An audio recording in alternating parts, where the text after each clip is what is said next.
To enable battery saver in Google Pixel 11, first of all, you will need to open settings on your device. Next step is to click on the battery settings right here, and then you can go to battery saver. Inside, you can already activate battery saver with this switch.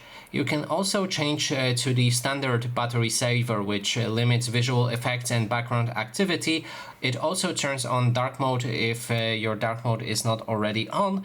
Or you can go for extreme battery saver, which includes all changes listed in the standard battery saver, but also pauses all non-essential apps and their notifications to preserve even more battery. You can click on the gear icon next to it to see which apps are essential and which not. Then you can add or remove those apps from the list. If you add essential apps, that means those apps will be bypassed and they won't be affected by extreme battery saver.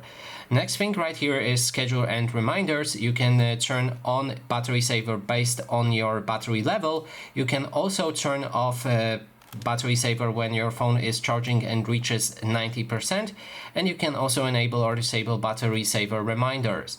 Lastly, there's adaptive battery saver, which will try to automatically adjust as much battery as possible on your phone. And that is basically everything. Thanks so much for watching.